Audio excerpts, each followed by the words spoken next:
ဒီ post လေးကိုတင်ထားတဲ့အခါကျတော့မေးကြတယ်ဘာလုပ်ရမှာလဲစားရမှာလားဆက်ပြောပြလေဘာလုပ်ရမှာလဲဒီပြောကြတယ်ပေါ့နော်ဒါလေးက foreign ကပြည်ပကပေါ့နော်မိတ်ဆွေတယောက်ယောက်ကိုအကူအညီတောင်းထားတဲ့အရာလေးအောင်လုပ်ပေးလိုက်တာဘာလဲဆိုတော့ဇီးပြူတီ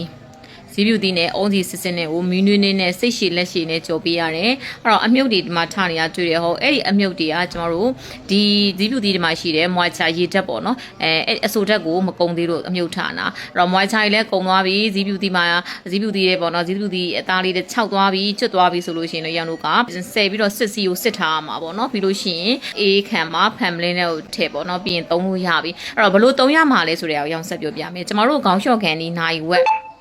မိနစ်40လောက်လို့မှာကိုရဲ့ဒီစပင်ဆန်သားအနှံကိုလိမ့်လို့ရတယ်ဒီဥပြောင်လည်းထိပြီးတော့သုံးလို့ရတယ်ဆိုတဲ့အခါကျတော့ကျမမိတ်ဆွေ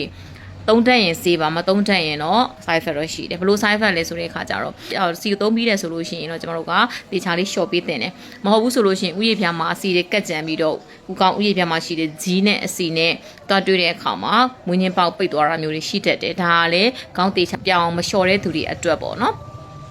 ဘာလို့လဲဆိုတော့ခါကြလို့ရှိရင်လူတွေကအမြင်မှားကြတာသပင်ကိုပဲအသားပေးပြီးတော့ခေါင်းလျှော်ကြတာတကယ်မှကျမတို့ဥယျာဉ်ပြားကိုပြောင်းလျှော်ရမှာပေါ့နော်အဲ့တော့ဒီဟာလေးနဲ့ပတ်သက်ပြီးပြောရရင်သပင်ဖြူအတွက်သပင်ဖြူသမားတွေအတွက်အရန်ကောင်းတယ်မယ်လနင်ဆဲတွေအတွက်သူကအားဖြည့်ပေးတဲ့အရာတစ်ခုဖြစ်တယ်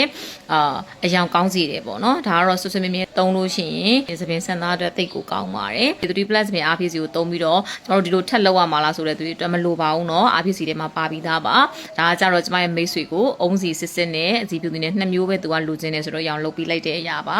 အဲ့ဒါလေးကိုတင်ပေးလိုက်တာပေါ့နော်ဆိုတော့ကျေးဇူးပါ